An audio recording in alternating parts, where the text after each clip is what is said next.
know from what, so I hit the long rest button anyway. So if I was recently stabbed, let me know and I'll just remove half my hit points. No, you should be good. And you've been chowing down on good berries. Excuse me. You can been chowing down on good berries, so even if you didn't take a long rest, you should be fine. Because you eat enough good berries, you're back to full health anyway. Um. All right. So, Take me like it is 25 good berries. it is the late evening of the 21st of Cloudscatter. As you guys arrived at Splinter Dish. This pile of shambled docks with little shacks built on top of them, with stilts built on the roofs and smaller shacks built on top of those, and this pile of lumber adrift in the center of this large bay area between some rock spires kind of come out of the ground. The shambles of the city on the water, rather. Splinter Dish is where you have made a deal with your refugees that you picked up a couple days prior from a terrible wreckage site where you were successful in saving 91% of the lives there. You were able to get these guys gathered up, fed, clothed, and the last couple days have been iffy on food, but thanks to Fagrin's good fishing skills and Tulu's good berries, you guys have staved off the starvation for a while. Splinter Dish, this city, was once known as the Splintered Dish, which was a little mom and pop shop restaurant that got really famous because it's super delicious. It's now a full blown city that sits just a day's journey or so from the island of Ukashe. You decided to drop them off here to stave off starvation a little bit better, save your rations for yourselves, and not have to worry about feeding these extra mouths. And they kind of like oddly wanted off the crew, even though you guys saved their lives. They wanted off the ships as fast as possible, seemingly. They also told you that they were working for House McCroy, shipping some double fruits from Ukashe to Lucerna whenever they were ambushed by a fiery sky. It's late in the evening. I'd say probably like 11:30, close to midnight. There's still a lot of action going on in the port. You see, this is like a major trade hub for privateers and independent sailors and other pirates, crews and companies. Most of the buildings here seem to be like not even well constructed. In fact, I think it's like pretty obvious to most of you that being out in the sea like this, very rarely does the construction last. The sea will like waves will come, storms will come, and they kind of just rebuild and they survive. They just make do with the oceans instead of moving literally anywhere else. This pile of riffraff is like pretty popular trade hub. You see several different merchant ships, some more slender sailing ships coming through here. As you guys kind of approach, you realize that there are three separate docks. There's a larger one that looks more like a horseshoe to one side. Then there's this large ring in the center. Then there's like this jet spire, kind of looks like a hyphen off the other side.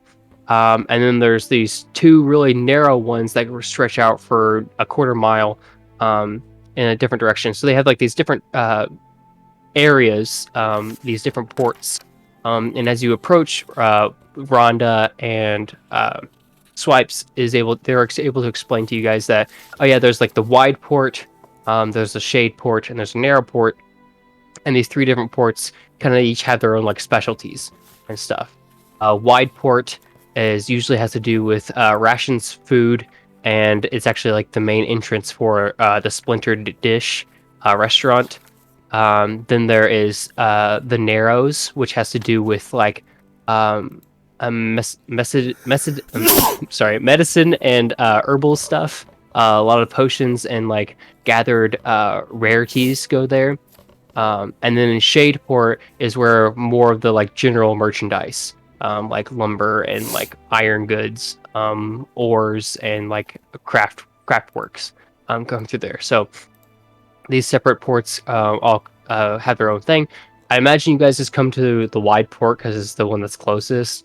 and you're really just here to drop these people off before you go to the island. But once you guys kind of dock, you can decide what you want to do. If you want to sail around to one of the other docks, you want to just get off and disembark, see what this place is about, or if we just want to sit tight, wait till morning and sail on, or we just want to hurry up and get out of here. Well, we need to get supplies and Rations. food and rations, and make sure that we have what we need for different situations. And take stock. I don't know how many cannons we have and stuff. We need that. So I was looking through it, and the what the ship was renamed. I forgot what the name of the ship was, but you guys renamed it immediately before its dismantling. Because it was the Heartless. Oh, that's what it was. The Heartless Mutt. You guys renamed it to the Artless Slut, and then it was dismantled. That ship had 2 cannons. So Twilight's Revenge has 2 cannons, which should be fully stocked because I don't think you guys have fired a shot yet. And then the Red Herring has a cannon, which has been fired twice, but I'd imagine in the 2.5 years that Floki's been running, he's probably been able to find 2 lone cannonballs. So you have 100 rounds. Cannons in the warehouse. You have 100 rounds on Twilight's Revenge, and you have 50 rounds on the Red Herring, as far as cannons are concerned. I'm sorry. You Could would you say that again, please? 100 rounds on the Twilight's Revenge, and 50 on the Red Herring. You have basically full ammo on all 3 guns. All right. And how many cannons can each of them support? without The Red Herring might be able to hold another one if you mount it on the opposite side. But Twilight's Revenge could probably hold like 8 more. The downside is you could buy the cannons, but you still don't really have enough crew to man them all, because it would take 3 people a cannon to fill up and fully manned. Okay, we have something like 12. 1, 2. Yeah, and then you gotta have other people doing a bunch of other stuff with multiple different stations. So really, that kind of, yeah, it would probably be. Do we think we can get cannons here? Yeah, Rhonda and Swipes give you pretty good indication that if you go to the Shade Port, you can probably find a place to sell you some cannons. You can either walk there and then, make your deal and then get the ship to sail over there, because you have, a magic messenger pixie and magic letters. So it's not really a logistics issue of getting the supplies. It's just a decision if you want to sail around to the other side of town, or do you want to walk to the other side of town? I do feel obligated to point out that Key cannot carry multiple cannons. No, that's true, but she can carry information. That was my point. So she had to go tell Schroeder, hey, sail to this part, that she could do that. That's what my point is. So I do remember where we lost those hit points from, because it was bugging me because I don't remember, because I was it the lightning? Hit points. It was when the giants were fighting. Yeah, and the lightning they're or thunder. smacking their hammers together, and we were getting like Constitution saves, and I failing both of mine. Because that's what paladins do. They fail their Constitution saves. So can we send one of the lackeys after some rations, maybe? Yeah, you can do that. Who do you want to send? Pick a name, Ross. You know all the names, don't you? I have a list. We could send. There's a Clyde on here, but now every time I think of that dog, we could send. Clyde's a mouth-moving dog. Yeah, we could send. Gosh darn it, where's mine at? Well, Clyde, anyways. I have Floki has a crew member named Clyde here. Yep, that's true. He's the gunpowdery dude. He's like the pig pen of your crew. He's got to go look at the cannons, Zeus and Minky are the designated chefs / torturers. They actually did make that crab stuff that was like really good. So actually, yeah, they should go do that. They've just been. If they're on the Twilight's Revenge, they're not though, right? They're on the Red Herring. We don't know. No, there's one on each actually. Oh my there's God. One. Except when one appears and then both appear. I feel like the crew is just I feel like this is a thing that happens in character. We're always like, who is on each ship? And then we just look around and find out who's on what ship each day. Hey, to make it simple, forget the lackeys. I'll go get the food rations. Is that okay? No, you got to take Zusa and Minky with you. They're the chefs. They're the Oh, ship oh. chefs. Well, we'll send them on their own. Can they go on their own? We trust them, don't we? Mm-hmm. Brian's like, I don't want the NPCs around, so either I'm going, or they're I going. can keep track of them. Zusa and Minky go to find rations, and they probably need money. Yeah, that's what I was about to ask. We talked to How much- Quintrell, to have Quintrell calculate the number of rations needed for another, nominal week to 2 week journey, whatever we think we would need. Let's see. Under a, nominal operational load. Yeah, I think the thing is you're also gonna need water too. Some water. Well, Oh yeah, you may have a plan for that too. I don't have it memorized, but I think I think there's spells I can memorize for create water, but we can store the water on the boat. We got room, don't we? Oh, in Twilight's Revenge you do. Yeah. Where was it for? I mean, I can memorize that spell as a backup if you want me to, or Right. So you send them to go get some food. What else? What's everyone else gonna do? Just gonna sit tight and wait, or is there anything else? I was hoping to grab Tulu and Kluroki and do some crimes. Kuroki will probably not approve any I wasn't crimes. gonna say to Kluroki that we were gonna do crimes. That'll come later. I can freak you. Yes, Tulu, I require your assistance because you are a great wielder of magic, Yeah, an expert on magical affairs. Well, I'm glad somebody in here finally starts to realize my potential. And Thank you very much. Kuroki, I require your moral compass. Okay. Well, what are we doing? Well, that's a great question. Is there anywhere on this island of construction that looks less populated? Somewhere like a dark alleyway.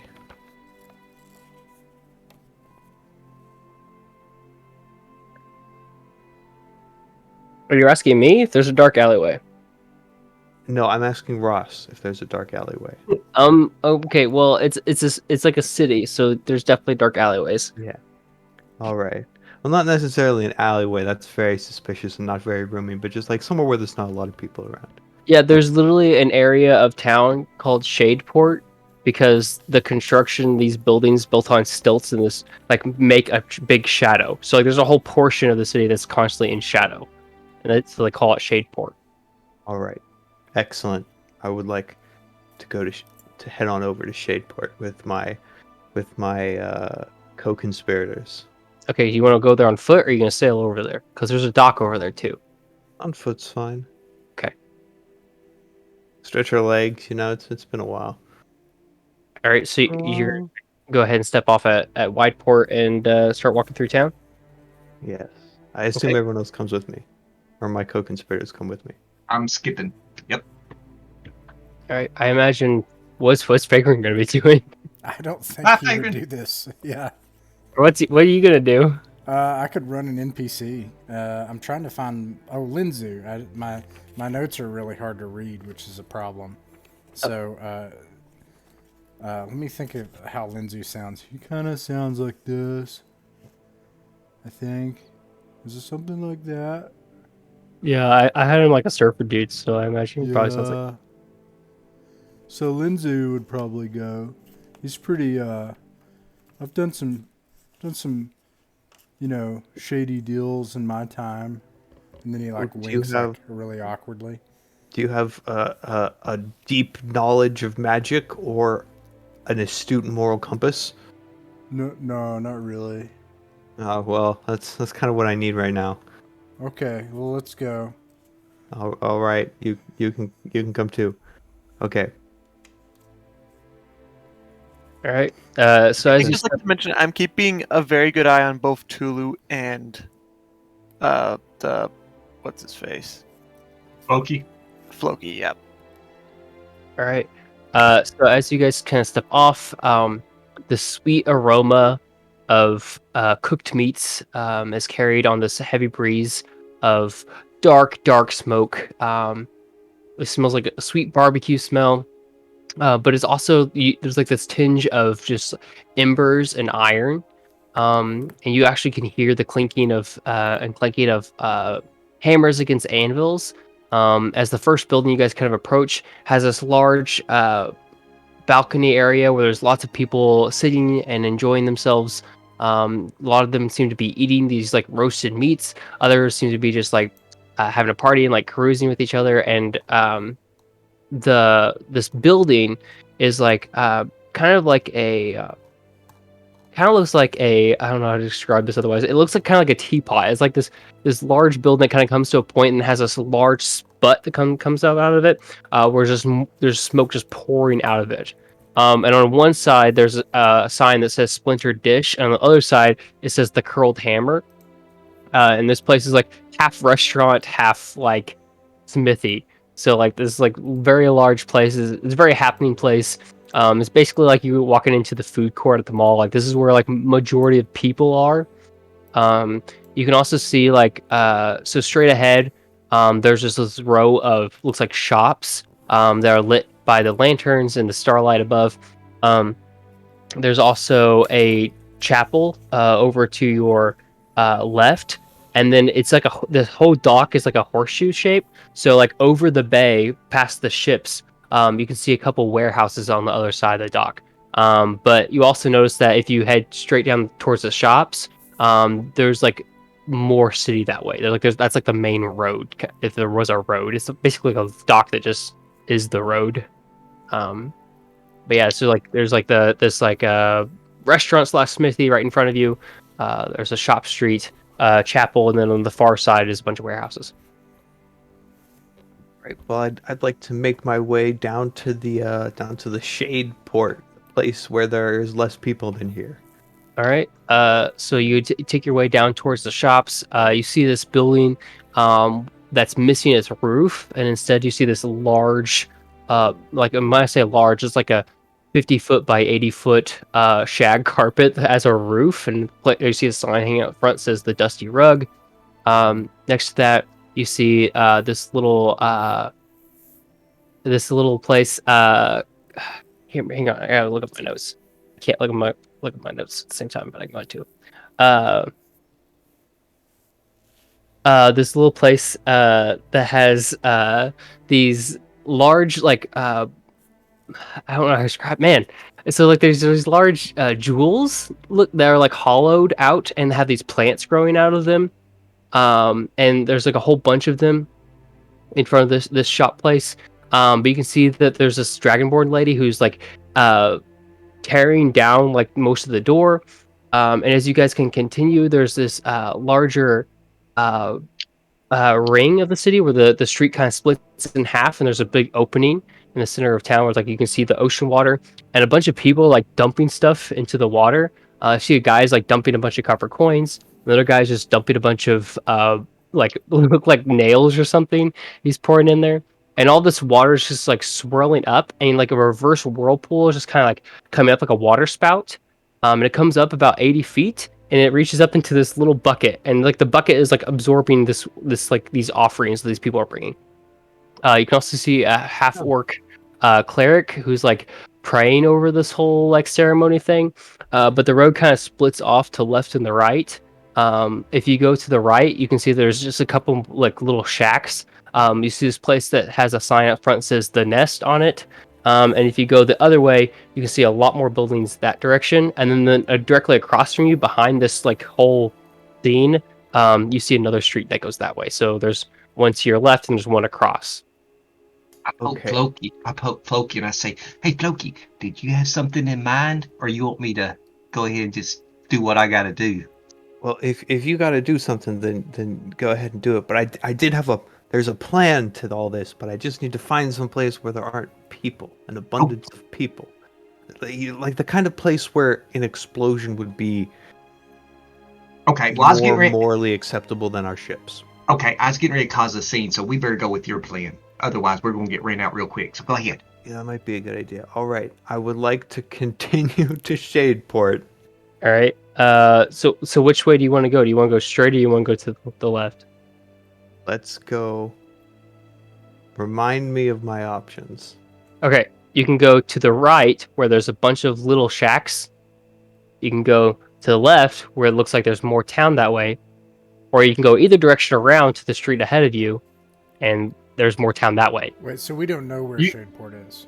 I mean, I think Rhonda and Slice would be the only ones that know, and they just stay on the ship because no one asked them to go. I'm sure we would ask them where to. Yeah, I'd assumed I had some directions. Oh, okay, so there were like signs or something. You bring Rhonda or Swipes? Oh yeah. You want to bring Rhonda or Swipes? You can bring one of them. Bring Rhonda. Okay, you bring Rhonda. She's less likely to bring explode. the CR-25 monster. Bring the CR, yeah, bring them all with you. All right, yeah, the whole crew just goes down like a big mob pit. It's not suspicious at all. Now, the Rhonda would lead you guys down to the left. Once you make your way down that way, you see a couple people that look pretty sickly. Like most of the people on the street look pretty sickly. But eventually you get to a portion of the town where a lot of the like street lamps or like lanterns that people would hang out their windows, or like even candlelight from inside, seems to be fading away. And like most of the people in this area are either closed up shop for the night, completely like abandoned buildings, and like most people are either asleep or not here.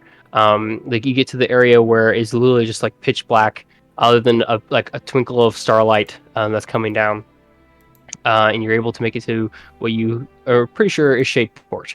Rhonda kind of leads you guys up down the street towards this large warehouse where there are some like arcane baubles that kind of light this like courtyard area of this a warehouse next to you. But you guys are kind of like off to the backside of it, where there's nobody around. You get to the area that you want, which is a vacant area of the city.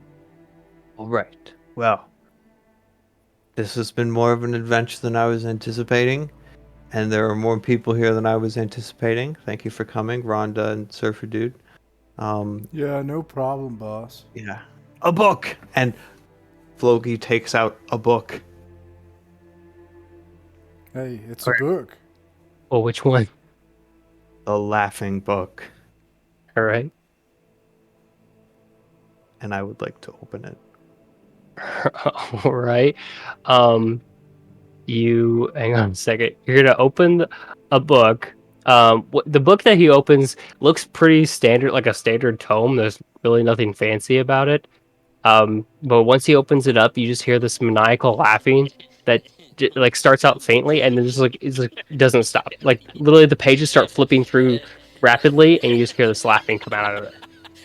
This is as far as I've gotten.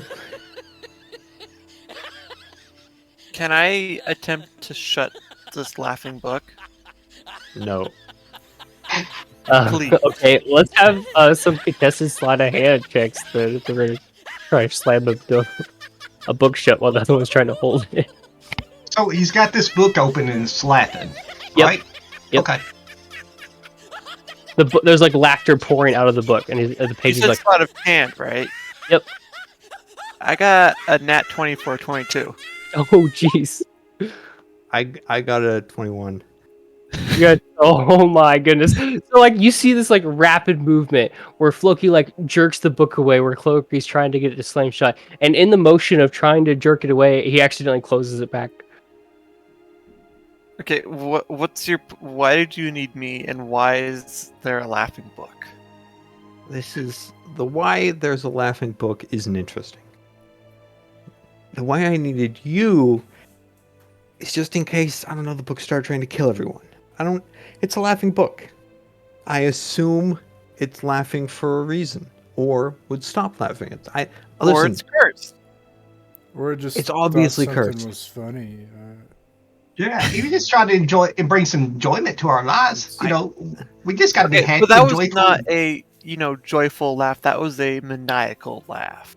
That's why you're here, in case the book started trying to murder everyone, or worse, convince us to murder everyone.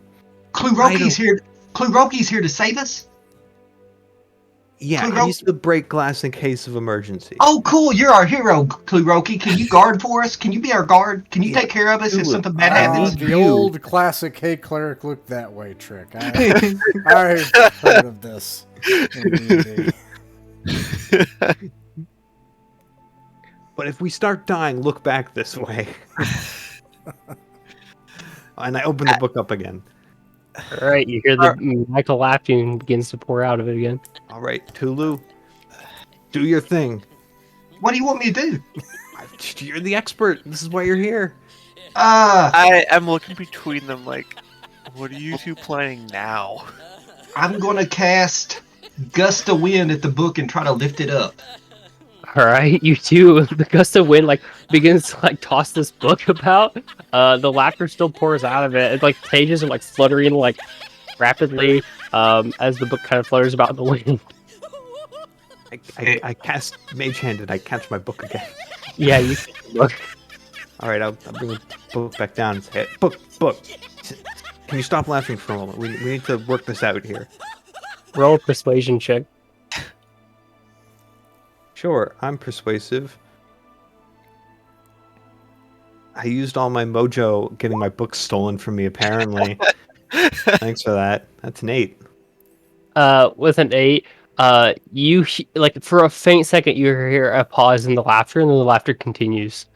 And it just continues and continues. I put my hand in the book and try to stop the pages from flapping around. You do that. Roll slide a hand check, please. You have to beat a 7. Does a 19 get me anywhere? Yeah. As you go to slam the pages, you feel one of them slide out from under your hand, forcefully, come up, and it goes to give you a paper cut, and you move your hand out of the way. The book is almost fighting back as it's and it starts to slap you with the opposite side of the pages to so you move your hand away from the pages. All right, I cast Mold Earth around the corners of the book and try to hold it steady. Can Lindsay read? Yeah, probably. Okay. Oh, he might not be common, but he can definitely read halfling. Oh, okay. What languages is there writing in the book? He hasn't been able to find out yet because the pages flap rapidly as. Oh, okay. I cast Mold Earth to see if I can hold it and kind of with hands and kind of grip, around. You're gonna try to forge hands out of dirt, or not hands, or what I'm saying. Yeah, something like that to kind of come over and hold the book. You're on a dock in the middle of the ocean. There's no dirt around. That's you can use hands to accomplish this objective. You have them already. Oh, so I can. Oh, you're saying I can just grab hold of the book? You want me to do that? Yes. Oh, well, I'll do that. That's no problem. I just grab hold of it.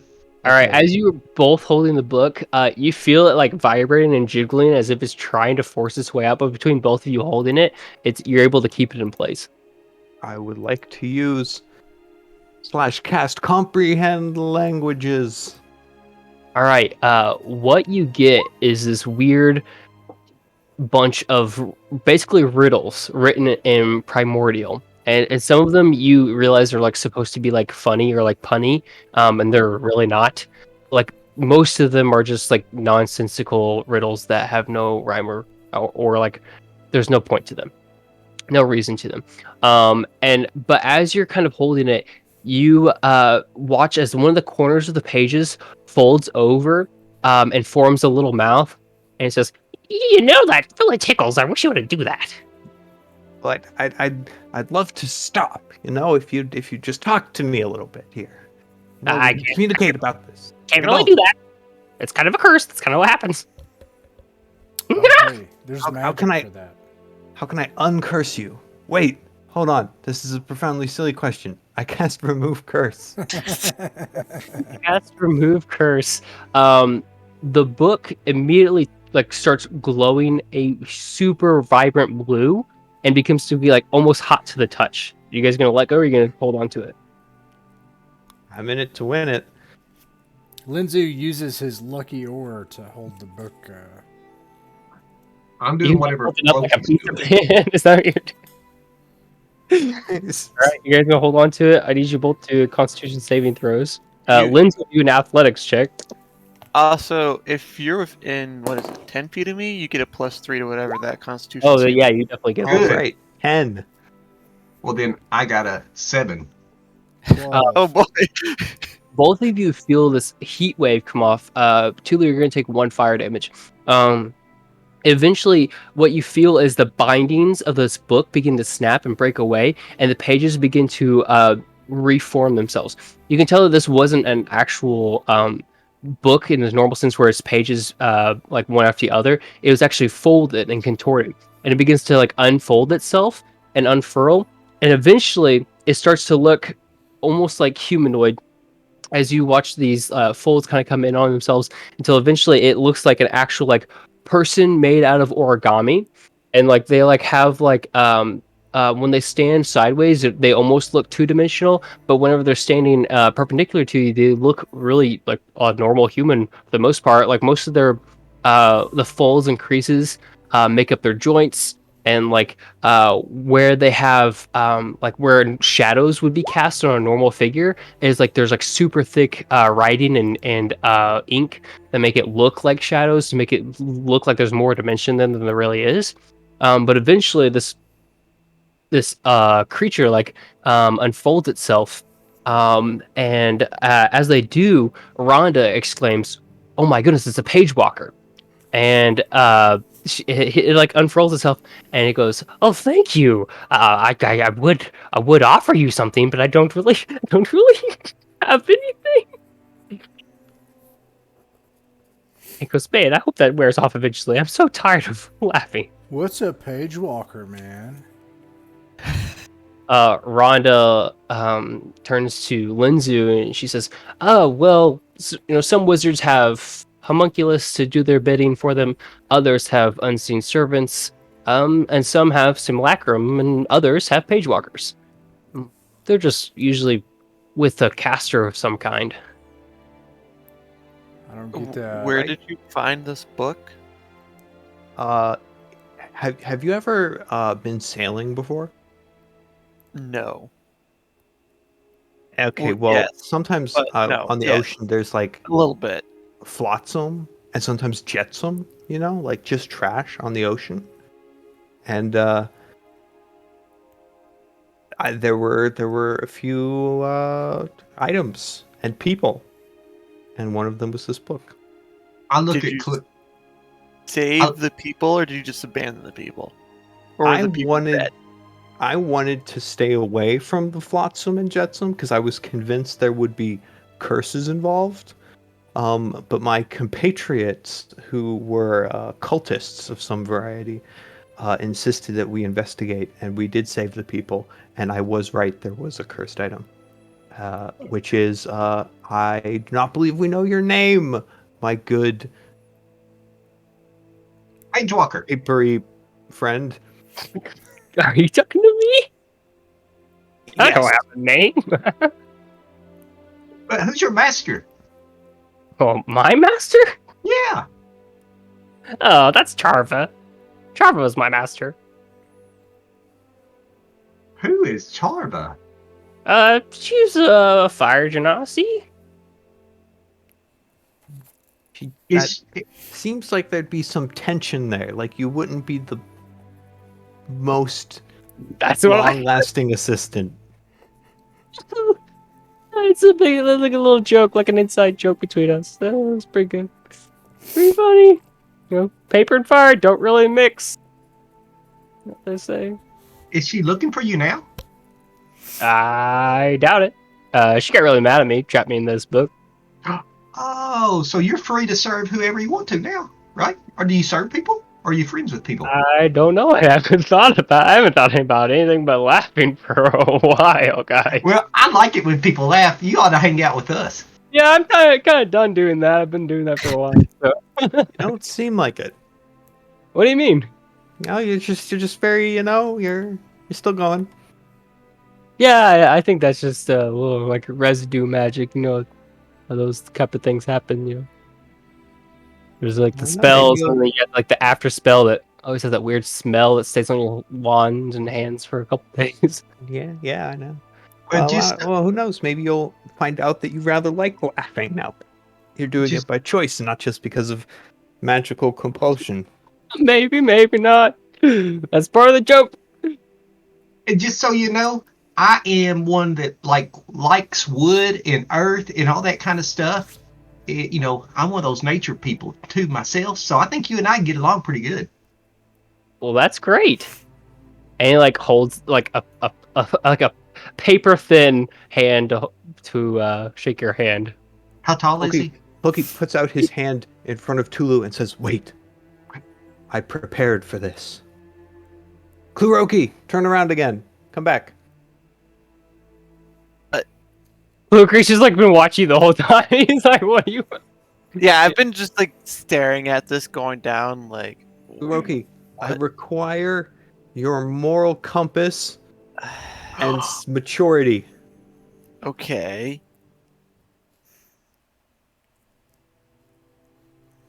And I look at him like questioningly. I don't know how to apply it. It's your thing. Is this a bad idea? What's going on here? Yeah, Well, if he's you're good the or bad. one who decursed him, and That just means I decursed him. It's a very straightforward process. alright, can I use my divine sense? All right. Use your Yeah. divine sense. You get a very strong feeling of undead about 45 feet behind you. I turn around behind me and look. You turn around, you see this person that it looks like some type of bum or like some person that is incredibly down on their luck, laying prostrate on the boardwalk. Like they're not moving or anything. And from what you can tell, they're barefoot. They have like bluish green feet. They're wearing a ratted cloak. That's about all you can tell from this distance. It's incredibly dark out here too. To answer your question, Tulu, he's like 5'5". Okay, first of all, I'm pretty sure there's some undead behind us or back there, and I point back down the alley. Oh, okay. We just call those bums. It's not nice, man. You know, like people are Nice than just. undead. Well, I you don't, know. I don't detect anything. I didn't detect anything coming from the paper person, did I? Nope. No. All right. I mean, I think he's good, but like, he's been cursed, and cursed to laugh for a long time. Like, that might mess with your mind. I don't know. That usually just means they're happy. Yeah, unless you're forced to do it, then it becomes kind of a different issue. I'm not too worried about sanity. We have you for that. So we got And that. I go and I shake this paper person's hand since none of them want to do it. All right. Kluroki's new signature thing is just like sighing at how everybody's just being imbeciles. When he does that, Tulu is reaching up his hand like, what? He like goes to shake. You shake his hand, and like you like whenever you do, his whole body kind of comes up off the ground because it's so light. You shake his hand, and he goes, "Well, I don't know what to do now." Yeah. I'm sure Floki will have some great ideas for you. Yeah, I mean we're kind of also at a loss. If you want, you could come with us and not know what to do together. That's deep, man. That's real deep. Is that a joke? Oh. Nope, it's remarkably serious. We don't have much of an objective. All right. I'd like to get closer to the undead person that I detected behind me, All right. and then get not get super close. Get about maybe 20 feet away, and then cast detect poison and disease to figure out Okay. what's going on. All right. The page walker tries to clap, but no sound emits from his page hand as he claps. But as you start walking over, you cast detect poison and disease. You pick up a nasty disease before. Go ahead and give me a history check, real quick.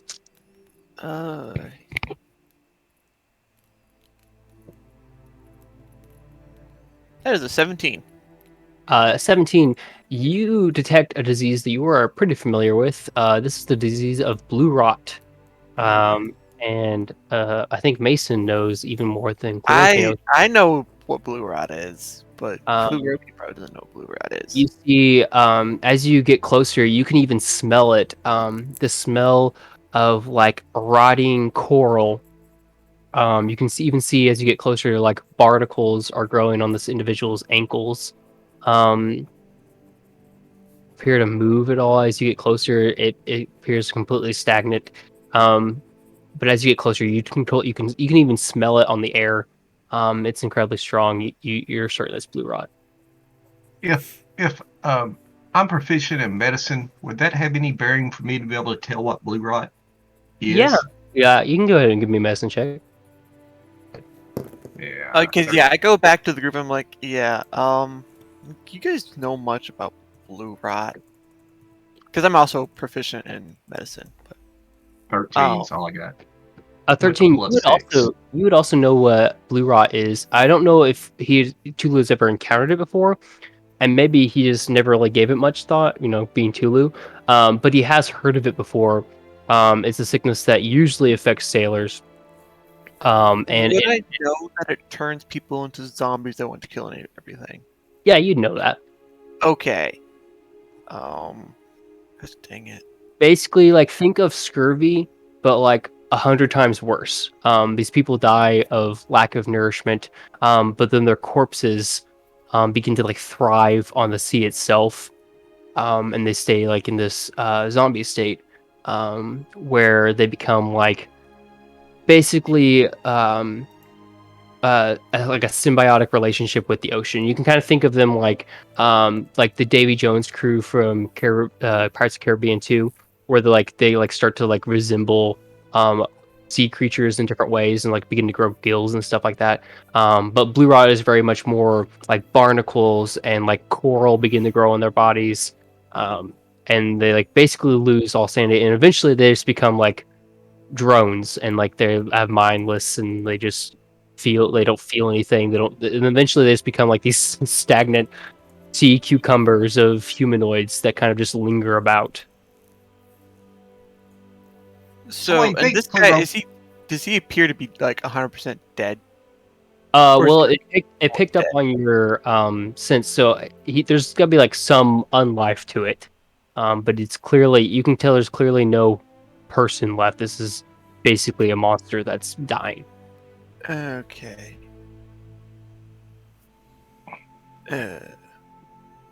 Dear. Well, hey, Floki. Okay. Mm-hmm. Did you get Paige figured out? I call him Paige now. That's my nickname for him, Paige. You got your book figured out now? We all good? I think that we can call this a mission accomplished. Good work, everyone. Kuroki, succeeded. You're awesome. I'm just like, why couldn't we do this on the ship again? Yeah, and also, did you miss the part where we were on fire? What? Yes, I did. I didn't realize it. She's like, I thought it was just part of the spell. No, well, I mean, it's like saying, oh, I thought the fire was a part of the explosion. It's like you're technically correct, but that doesn't mean you should do it on the ship. I guess that's good. Hey, Kuroki, do you want me to go up and kick this guy and get him out of our way? No. Oh, well, I don't think that'd be a good idea. Oh, man. Kicking buns, too? Well, I mean, he just, he did our way. Don't question the moral compass. He's here for a reason. Well, if whenever we head back to the ship, I would let our captain know about that there is blue rot present here in Splinter Dish, and there's something infected with it down by the shady area that I was with Floki and Tulu. Don't ask questions that you don't want answers to. Well, if it's something we can catch, I say we get out of here, because I don't want to catch it and take it back to everybody else, and I don't, you've been sick enough as it is on the ship. I don't want you to get sick anymore, Kuroki. It's just seasickness. The sea is not it's blue rot. It's just you just eat some oranges, and that'll keep you good. You say Okay, this so we're back going the back ship? to the ship. Oh wait, you're not back at the ship. Still Lindsay. I guess we are now. You guys make your I way was back. just saying that whenever we get back to the ship, I would let. Yeah. I will lead us boldly and expediently back to the ship. All right. You start leading your way back. Eventually, you pass that same building where you saw that Dragonborn. You can see now that the sign says the 3 weeks worth as you make your way back. You navigate through all the people. Most of these people seem to be like actually weirdly welcoming in the wee hours of the morning. Like usually, like normal people aren't out at night, but this seems to be like a city that never sleeps, so to speak, because there's all kinds of things and transactions going down. And a lot of the shops are still open, even though it's basically midnight. You guys make it back to the ship. Fine as day. It takes a little bit longer before Sisa and Minky return. So while you guys are waiting on them, you guys can do whatever else you want to do. Do we have time to take a long rest before we set back out? Yeah, if you guys want to. Yeah, I definitely let Fagrin know about the blue rot the blue rot thing that we encountered down in the shady area. Shade Port, Shade Harbor, whatever it's called. This is Paige, by the way. Don't worry about him too much. Just like dump waves. him near fire. Floki, I thought we talked about spirits. What? I no told offense you about to this you, one. sir. This What is the laughing book. We fixed it. Don't worry. Everything is good now. I told you the laughing book. Whenever I was talking about all the really important things, I mentioned the laughing book. He Well, did mention the laughing book. Captain, this guy is actually like a wood guy, so he's like a friend of mine too. Since he's a wood guy, you know, we get along real well since I'm a druid and all that. So he's kind of my friend too. He's all good. Because he's made of paper. That's it. That's it. He's a wood Yeah. guy. There's parchment, which is actually a animal skin, but let's not pick up the details. It's fine. Well, if he's animal, that's even closer to me. All right. And don't worry, Captain. I don't have a spirit. It's fine. That doesn't really comfort me either. That's not comforting. Well, while y'all talk and get introduced, I'm gonna go down below and start. I'm gonna take a nap. I'm gonna start resting. All right. I suppose it's good to meet you. My name is Fagrin. These guys are calling me Paige now. Your name is Paige. Apparently so. And you're also a page from a book. Oh, I guess that's the thing. Yeah. Have you ever been outside of a book before? Yeah. I spent first 130 years outside of a book. 130 years. Yeah, it was fun. It was a good time. As a page. Yeah, I've spent my whole existence as a page. It's been interesting. Well, 130 years. And where were you there, Paige? Mostly in the study, a little bit in the office. You stayed in 2 rooms for 130 years. Oh, there was that one occasion where I had to go to the storage closet. That was an adventure. It sounds like it. Yeah. Well, we'll be going to a lot of rooms and things that, well, and looks around like an endless ocean tide and is like, without rooms. But I suppose you're welcome. If my officers say that you're trustworthy, then you're welcome aboard. All right. Okay, I had a Kluroki check off on it. Aye. Now, Clue. This, what did you say you found? I mean, have you ever heard of anything called blue rot? There's this thing, undead, definitely undead, but it didn't seem violent. Down in the shade harbor, shade port. Blue rot. Does it mean something to you? Aye. Oh dear. We, have seen many many people perish. As much as these people claim they've never seen the northern seas, I wouldn't be surprised if the places we were from have sunk with that blue rot by now. I met people that had claimed they'd found a cure. We helped one person, but most people that get it are doomed. I had it myself once. If it weren't for powerful magic, I'd be a doomed man. A walking, shambling nightmare that they turn into. The nightmares. We'll have to get off this island, this port. There's nothing we can do to help.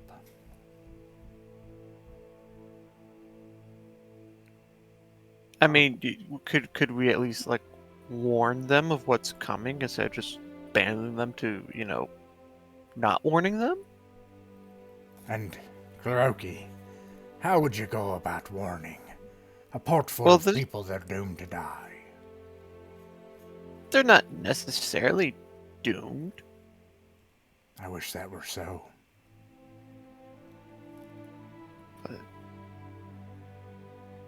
Whatever you say. If we should go, then let's just leave them here. I'm sorry. I'm a little disappointed to hear this. I was in our little stroll around town. I don't know. This is kind of a nice place. I don't doubt it.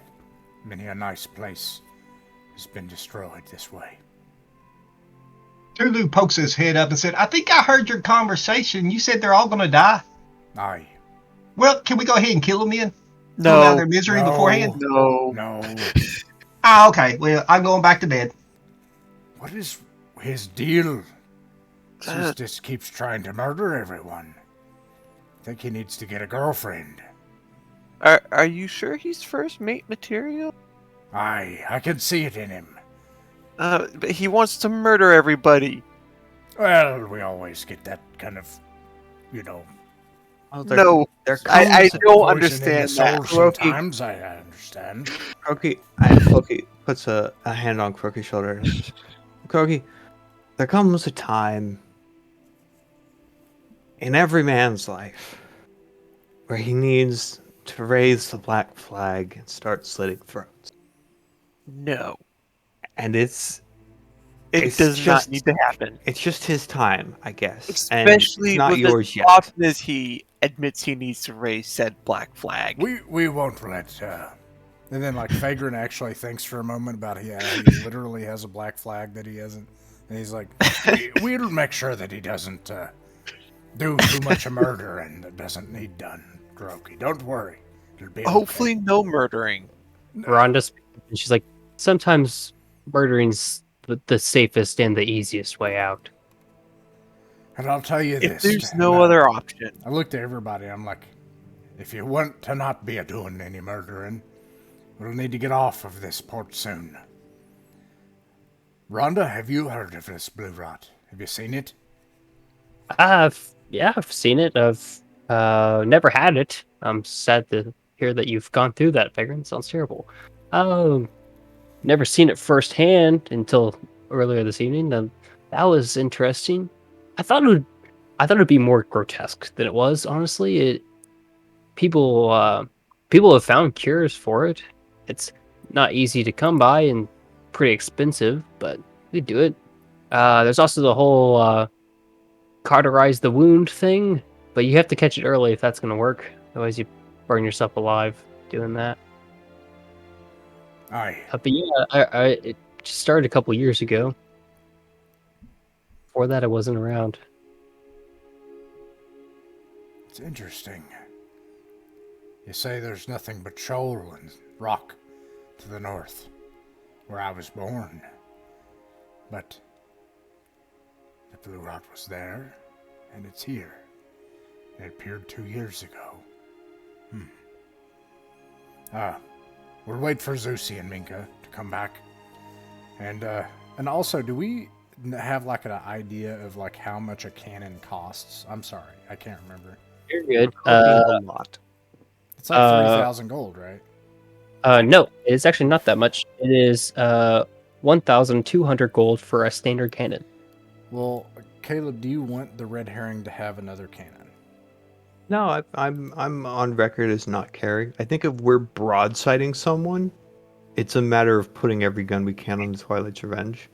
Okay, so your idea is to sort of like use Division the of red labor. herring, maneuverability, pull someone back if it came down to that. Like, if we're fighting, get them to the Twilight's Revenge. Is that the plan? Yeah, I think the Twilight's Revenge, if it comes down to like pound for pound, the Twilight's Revenge can take more damage and dish more damage out. The red herring strength comes from avoiding such circumstances in the first place. Having one cannon is nice just because you never know when you need to sink something, but more than one cannon is just kind of excessive. All right. Especially if the Twilight's Revenge can use more. How much? I'm sorry. How much is a cannon again? 1,000 or 2,000? What? 1,200. 1,200. And how much are the 50 cannonballs of a standard load? 50 rounds is 200 gold. 200 gold pieces for 50 rounds as well.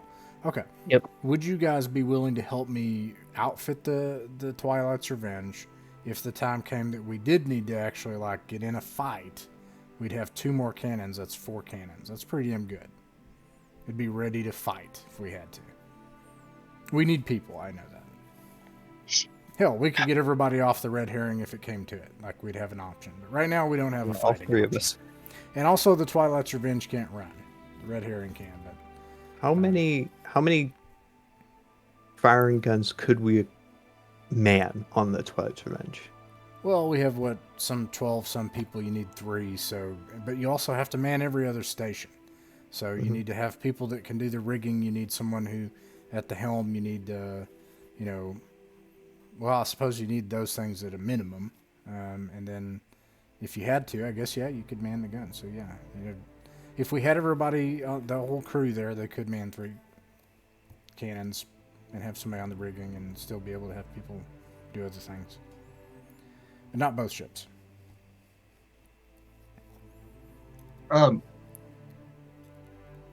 Are you asking Tulu? He's downstairs asleep. Yeah. Yeah. You gonna wake him up? Yeah. Remember, Tulu's money bags. Tulu's got all kinds of money. That shouldn't be an interrupt to a long rest, right? Because it's just like... Yeah, I'd rather have the conversation anyway. Hey, I just need some money, Tulu. You got some money, some more money, I know. I got all kinds of money, Captain. Just as long as I stay on y'all's good side.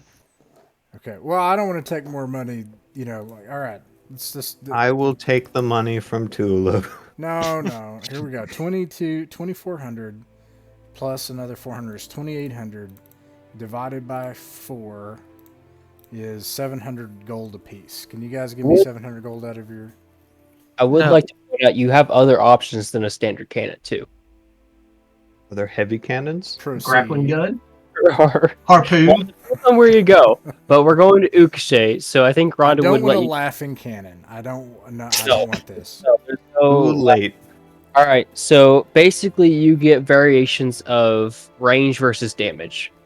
All right, so a standard cannon is 600 to 2,400 feet is its range of distance, and it does 8d10 bludgeoning damage.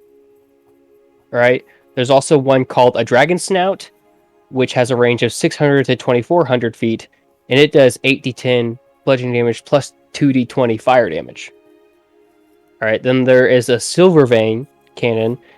They call it that because it has silver veins on it where there's different places for scopes and stuff. It's a cylinder cannon, and it has a range of 1,200 to 3,600 feet, and it does 4d10. So it's like a longer range, but less damage.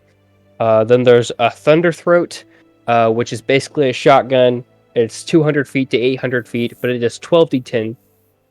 And then there's a swivel gun, which is basically just like a musket that gets mounted on your ship. And it has a range of 200 to 800 feet, but it only does 4d10. So a swivel gun can be manned by a single person, but it does way less damage and has a way shorter range. Wait, you have to get the swivel gun because I can see Tulu up there just holding on to that thing, firing it off the deck. The math is to cheese the game a little bit if we literally bought like 20 swivel guns. That's Okay, not fair. yeah. I'm not. But No. Listen, the range here's is limited. Is the range. You'd have to get so close. Like literally, if a ship had any other cannon on it, you'd just be screwed.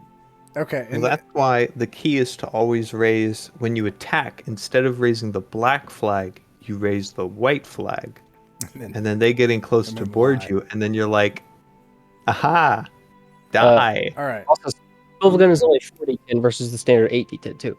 So you're literally doing half damage at quarter of the range. I don't want to get bogged down in bookkeeping, but here's the general concept, okay? And I could use some help just figuring this out real quick if it's within the realm of possibility. Apparently there's a cannon, and they have it here, and we can get ammo for it that does more damage. So, like, why don't we turn in our cannons and get cannons that do more damage because we got less people? And then we can probably do better in a fight. I think also if it would be logistically possible to trade the gun on the red herring for the silver vein one, the one with the longer range. That's a damn that might be strategically advantageous. That's what I was thinking too. So what are the prices? Okay, so 1,200 normal. What are the other ones? Because that's the dragon snout is 1,600. The silver vein is 1,800. The thunder throat is 1,400, and a swivel gun is 800. Okay, so that's perfectly within the realm. Okay, here's the math dragon problem. One. Let me jump in just a moment just to the dragon one. Mm-hmm. If I remember correctly, isn't it just a regular cannon but better? Like it's not the same range but slightly more damage? It's exact same range, exact same damage, except you get an extra 2d20 fire damage. Okay. The difference is when you're doing ship damage, ships only take damage in increments of 10. So, like, if you roll 2 1s on the 20s, then they're not going to do anything. You'd have to roll above a 10 to even get. 2d10 would average 10 damage. So yeah. Also, if you were trying to do other things like shell a beach or I don't know, use it as an anti-personnel weapon or anyways, I'm saying what we ought to do is get one of those sniper-y ones that's 1,800, replace the one on the red herring, sell it, get this one, and then replace the ones on the Twilight's Revenge, get 4 of these dragon snouts ones, sell the 2 cannons on there, and we just need to figure out that math. And plus the swivel. Oh, can we get the swivel gun, Captain? The machine gun. Wasn't it a lot of money? 800 gold pieces. Hey, you've got a ton of money. I know. Money's no object, Captain. I just there like. You go. Hey, go 800 for it. gold fell out of him during this conversation. Okay, so I'm sorry. I guess I can help do the math problem here. We need to. Tulu burn 1,000 gold. Get yourself a swivel gun, and then you tell me where you want it mounted on your ship. It's not my ship. Well, where do you want it mounted on? Vagrant ship. It kind of is. He's part of the crew. It's kind of my ship. Part of the ship, part of the crew. Part of the ship, part of the crew. All right, so you're gonna sell 2 used cannons. So you sell all of them. So that's 3. You have 3 used cannons. That's $3,000 credit. They're unused. They're mint condition cannons. Didn't find it. Okay, actually, I take that back. Go ahead and give me a persuasion check, Floki. Wait, no, let me do it. Why ring the chime of cleanliness and clean the cannons and everyone else. You do that. It's fine. All right. So mint condition, just out of the wrapper. You're totally lying. So I still want a deception check, but you can go ahead and roll at advantage because of your chime. Oh, it's a deception. All right, deception. Boy, let me tell you, Floki's great at lying. No, he's not. Yes, he is. That's a 21. 21. All right. You're able to fool the merchant, who is just trying to do his job. He's like, well, I can tell you that these aren't brand new, but They are in pretty good condition. They've been on the sea for a little while, but they've not been fired. So there's no the structural integrity of the cannon's all there. They're not as pretty as one right out of the forge, but for all practical purposes, if as long as you're not selling to some showboat, then they're as good as you'll get. Right. Fine. I'll tell you what. You're not going to be buying any of my rounds, and you're giving me these perfectly fine cannons. I should be charging you more for these dragon snouts. They're pretty popular, but we'll call it even. Call it an even trade. All right. But on one condition. Love conditions. Lay it on me. You find anything peculiar out on the waters, bring it back here. Bring it to the Curled Hammer. Take it to Gigsley. Let him have a look at it. Gigsley? Yeah, Gigsley. He's a stout chap with a long, thin beard and burly muscles from pounding away at the anvil all day. This just are we just talking salvage or weird cursed items? What's he looking for? Well, I don't think he specifies. I think it's anything that is crafted. It could be, arrested swords or anything, any oddities. Okay, interesting odds and ends. Yes, or out in the world. Goods or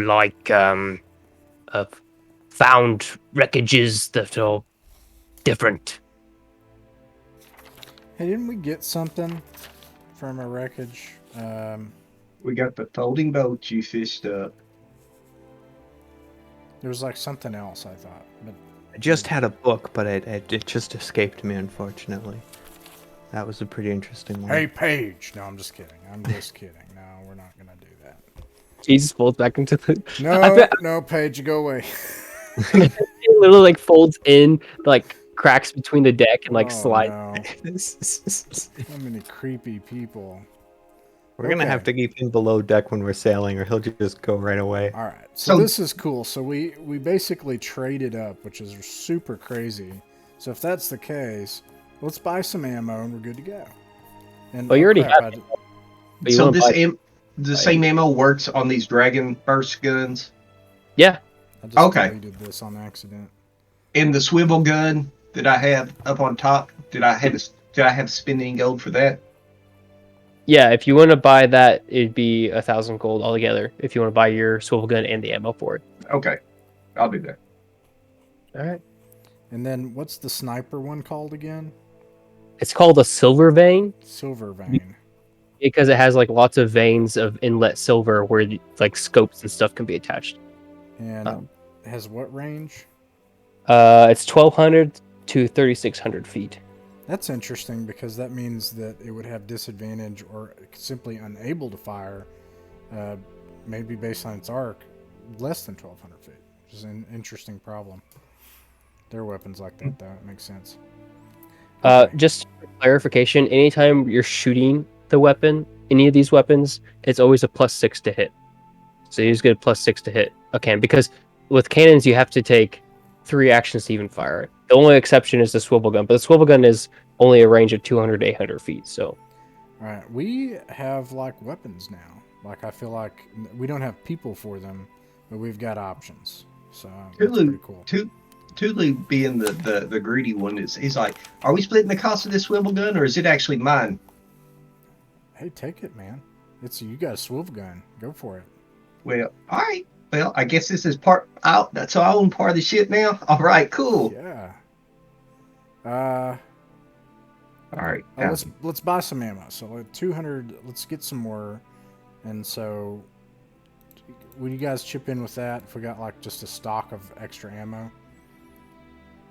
Just one stock. So that would be 1 more plus 3 is 4. Divided by 4 is 200 gold. 200 gold for 4 things. So each one has like a reserve of ammo, which makes sense. So we got basically 100 rounds each. All right. I shall subtract 200 gold. Yeah. 200 gold each of us. Yeah. And Okay. just for the ammo. But not for your swivel gun. You need ammo for the swivel gun. Well, he said the ammo. He said the ammo and the sorry. swivel gun was 1,000. Oh, okay. Okay. And now we're waiting for Zusa and rations. Miki. Yeah. They would return at this moment after you guys have made your deal with what was his name? Mr. Duval. So after you made your deal with Mr. Duval, you see Susan and Mickey come back. They're carrying like sacks and sacks of food that they'll bring aboard, like lots of different grains and stuff. You see Susa has a couple of jars of various spices and stuff. And Susa calls over to Floki and says, "Hey, oh, you got a moment just so I could say something?" Yeah, sure. What you got? And he like is all sneaky about it. He comes up to you and he has this like little blue rag, and he pulls it away, and he reveals this apple that is literally like almost glowing a bright blue color, and it's like has a leaf that is like translucent on it, the stem of it. And he goes, "Some bloke charged me 100 gold for this, but couldn't turn it down. Something about it just looks so appealing to me. I didn't know if... I just wanted to let you know that I have it." It's interesting. Dungeon Master, can I tell anything about this? What's going on with this apple? You can give me an insight check if you'd like. Insight. I will read this apple's facial expression. Floki, you hear a voice like It's I cursed. remember God, why is my voice messed up? I said no cursed objects are spirits. But you totally get it. Like I can't wait to It's figure out like what's wrong he with this hears one. that on the wind and just doesn't Right. isn't paying attention at all. I have gosh, I mean it's glowing. It's like a blue apple that's glowing, and man, yeah, you're right. It's pretty. What are you planning to do with it? Do you need reimbursed for the gold? I mean, this was my own gold out of my share. I just wanted to let you know that I have it. All right. Well, keep me updated on it, I suppose. If it does anything weird, like if it starts laughing, let me know. But otherwise, I mean, I'm probably it tonight, probably. I think I'd do that too in your shoes. It looks good. Right. And he just folds it back up and tries to hide it away without anyone else on the crew seeing it. But everybody else in the crew, you can all tell this guy's being super weird, but he's also probably It's the also normally like that. on the crew, so yeah. Do with that as you will. However, at this point, everyone has been reunited on the ship. I'd say Tulu is probably like halfway through his nap. As you guys, is there anything else you guys want to do before you set off? Tulu just buy a gun in the middle of his nap. Yeah, he woke up. Yeah, put me down for one of those little ones. Totally, yeah. I've got one thing. Yeah. You remember that ghillie bottle I got? Mm-hmm. Was there some special thing I had to like have a certain kind of ink to write on or paper to write on or anything like that? Nope. The only catch is it only goes directly to Callus. Yeah. I want to write him a note and send before we take off. All right, what does it say? If you see a lady named Guara or Prince Harkwin show up looking for me, please let me know. All right. All right, you write it and you stuff it in the bottle. As soon as you like put the cork in it, it kind of glows bright orange, and you just watch it, and it almost like it looks like it's burning away. But it's got like a little bit of like twinkle to it, and you know it's magic, and it goes away. We should check all of our gilly bottles. So we have a gilly bottle from Nyx too. Mhm. So let's see if there's anything in that, and then I've got one from Pike. See if there's anything in that. Who's Pike? Yeah, there's no letter in either of them. Okay, Pike is the guy we stole all the cannons from. Oh, okay. Yeah. Was Kluroki part of that stealing also? Oh man, I don't know. Was he? Yeah, he was. He there. was. Kind of. Kind of. Guys No, are you. there stealing it and putting it back in the Change steer. your alignment to neutral good, buddy. Were these the cans that we stole, then we put back, then we stole No, again, then we put them back wasn't- in, and then we stole them? No, Forget I we said it. didn't do that. Forget I said did it. that. That was me. He was busy getting the rations. That at the same time. So I didn't. So okay. Yeah, no, you didn't. So I'm seeing these cannons getting pulled out. I'm like, where were these at? Yeah, that was from the artless slut. All right. Yeah, there's no letters in your gilly bottle. Floki's been writing Hanker Jenk in his gilly bottle, but nothing new has come of that. Does Kluroki even have one? I don't think Kluroki has. Oh, he does. Yeah, you have one from that Franz guy. I don't Or no, you don't. have a what? A gilly bottle? No. Okay, I was making sure. All right. Then yeah, there's no other mail to be read at the moment. Yeah, I feel 100% entirely confident that we have that we will escape this port without having contracted the plague. For sure. Wait, hold on just a minute. Well, I can't metagame. I'm gonna throw it out there, but I understand maybe we can't do it. But like, Kluroki could just check, right? I mean, that's a thing we Yeah, can do, I right? could. I don't know. I mean, how? Because we're gonna sleep, right? You said we're gonna sleep. So Yeah, we're gonna sleep. So I was going to ask that if I could just get everyone in a huddle together real quick, Oh, and then cast detect poison, or detect disease and poison, whatever it's called. Detect poison and disease. oh man, this is art imitating life now. All right, Me trying to get on a ship and they're trying to detect disease every frack. Stop. Let me scan you. Oh, God. Oh man. So yeah, you'll get a circle, I guess. You have to do it twice, I'd imagine, because you have two different crews. Unless everyone gets aboard the Twilight's Revenge, you do it all at once. We're all in That's- dock. I assume it's not too logistically difficult. Right, probably. I think it happens like two or I think it's like he does it like one group thinks he has everybody, and then he has to come and do it again over here with a couple more people. Eventually, you. So how many spell slots would that take? 2?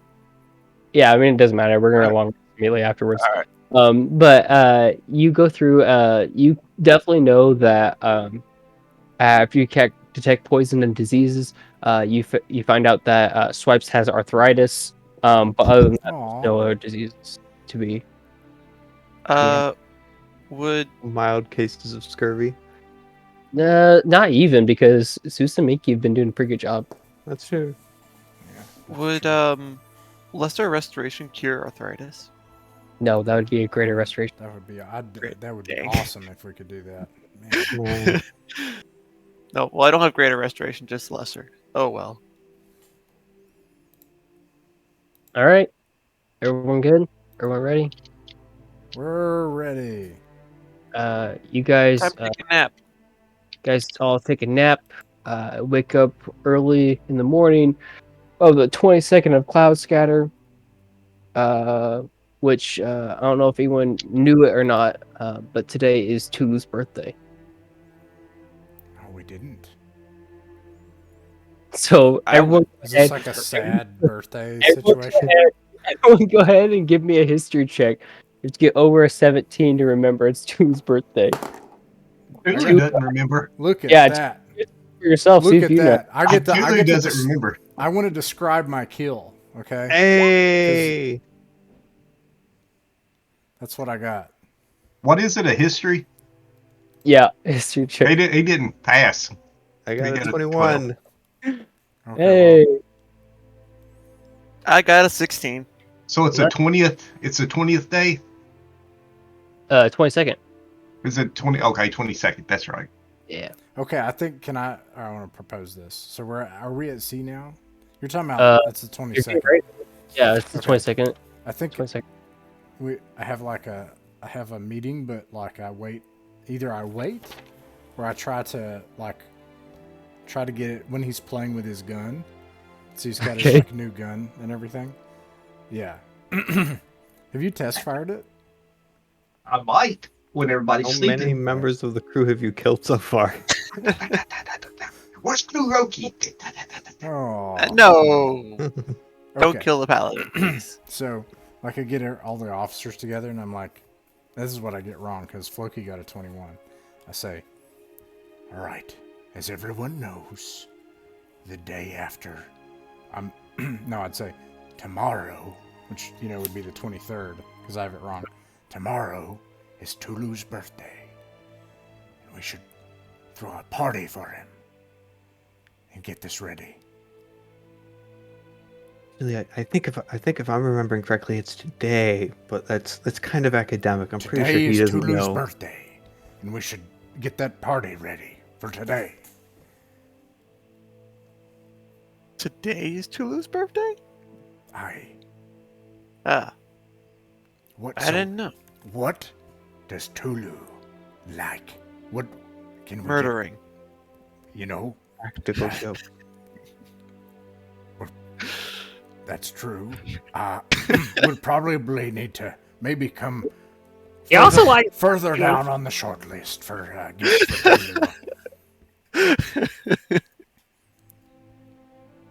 Tulu. What NPC is in here with us? Is it Paige again?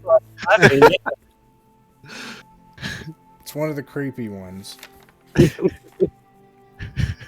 Who is it? One of those soulless NPCs. Right.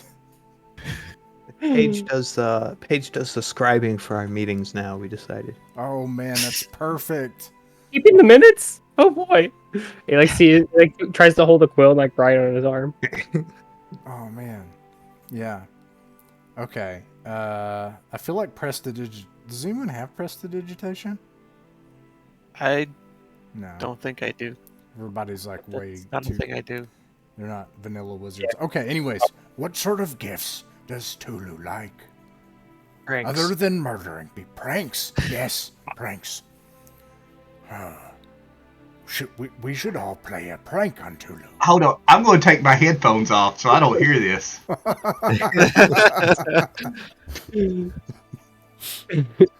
Give me a thumbs up when I can come back on, okay? What sort of? Oh, go ahead. we could clog his gun up, and then ask him to test fire it, and then it just kind of goes. It doesn't do anything. Is there something we could like confetti or something that we could put in there? Confetti Yeah. on a gun. Gunpowder. Everyone can go ahead and give me an investigation check trying to find some confetti. Well, we can make confetti, surely. We just need we'll to get wrap dye. Paige up and paint him colors and then explode him out the gun. Not to kill I him. don't think Paige would be a fan of that. I think everything that went I don't think we should do that. All right, I rolled an 18 on investigation. I got a 14. 17. Okay. As all of you guys have worked together, you find some scraps of socks and stuff, and different colors and some actual some shipping filament and stuff of different colors. You're able to find some dye and dye it differently. I think one of Kleroki's NPCs actually has a whole painting kit. So you guys can paint colorful and stuff. Looks amazing. You're able to shove it deep inside the cannon. So it's definitely just gonna make a wet fart and sprinkle some glitter on it around. So Okay, so I think and Kleroki, that is a brilliant idea. I think that needs to be the grand finale. After all the pranks that happened today, I'll do an all hands to for battle. And Tulu will run to his gun and fire the confetti everywhere instead, and then we'll all say happy birthday. But we need a couple more pranks.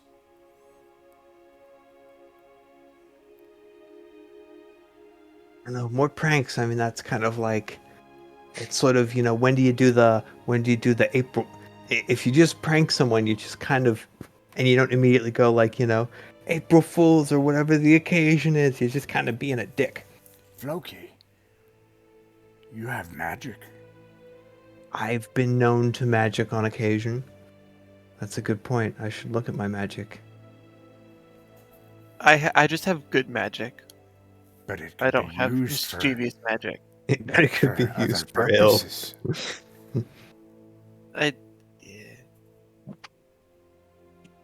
I don't have the kind of magic you guys want me to use. Oh, but he's a gnome. I don't have trickster magic. Like spanking with my oar. All right. After it all happens, you can get just a little one, though. Not. I have a great idea, and I require your oar-related assistance. Oh yeah. Yeah. Okay. Here's my thought. I can cast invisibility on our entirely visible oar-wielding friend here. And then he can just kind of smack Tulu around. So Tulu just spends an hour getting occasionally smacked by an invisible oar and wondering what's going on. Just for the entire day. But how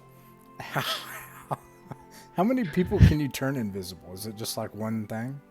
Well, and once he smacks him, wouldn't he become visible again? Because if we could just turn the entire crew invisible, that would be wild. I can sadly only do it to 2 people at a time. Okay. But Key's also invisible, so that's technically He's also invisible, but she can't hold an oar. And I'm more concerned about retaliation for people directly connected to me. I like this. Linzu, you'll be invisible all day, and you'll follow Tulu around and just get him every so often. Just shoot me with his swivel gun. He'll just shoot confetti at me. Nothing will go wrong. It's all coming together. Oh dear. All right. Yeah. Any other spells or magic that we could use for this? I could teleport twice if I had to for something. I appreciate the enthusiasm. All right. All right.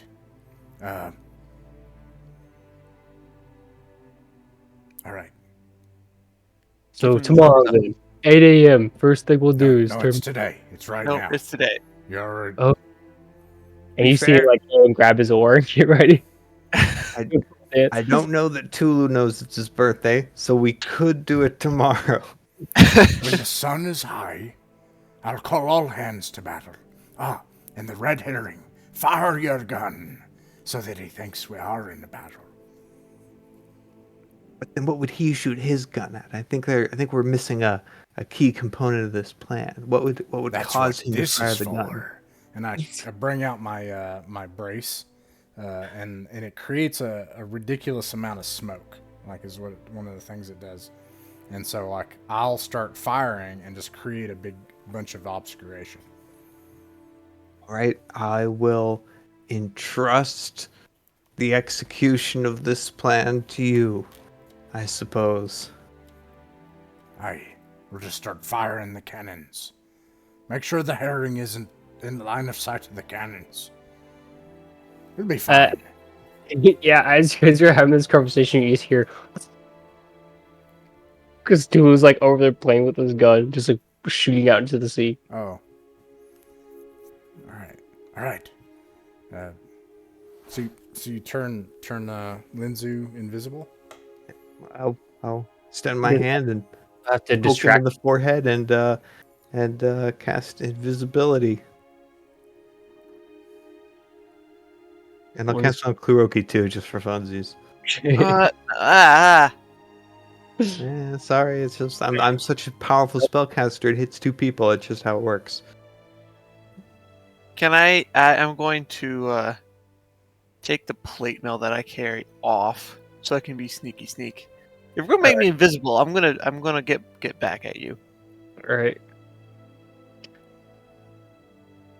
So I'm assuming just like a pile of plate mail just like appears somewhere because it's no longer on me, so it's no longer invisible.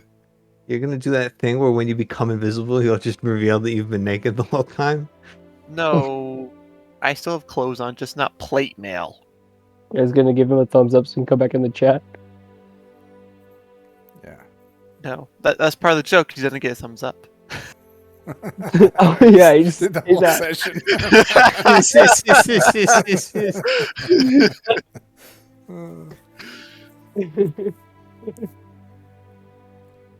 No, I feel like that is the joke now. Like we're gonna wait till He's gotta be wondering. Look at this. This is a face of suspicion.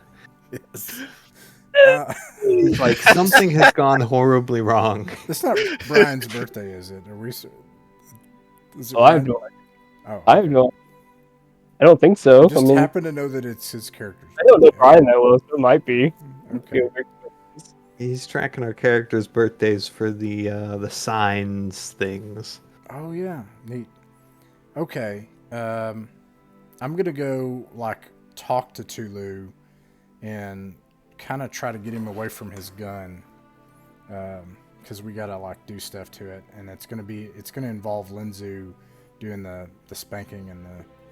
And then since I'm invisible, I can stuff it full of confetti. Oh yeah, Okay. good. Yes. I'm invisible now. It's all coming together. Yes. Okay. This is the greatest plan anyone has ever made in Dungeons and Dragons. It only took us 20 minutes. All right. Let's do it. Yep, I'm Perfect. sneaking All right. around, getting confetti, and shoving it down the Tulu's cannon. Should we summon the beast?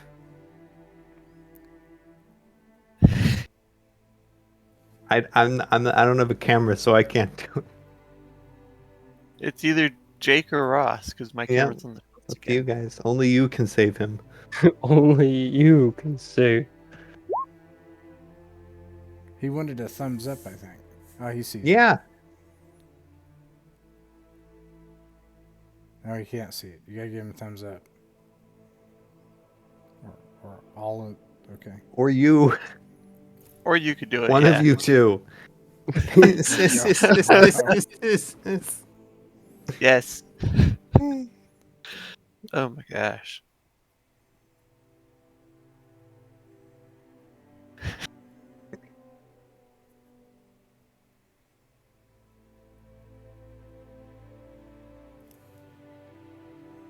All right.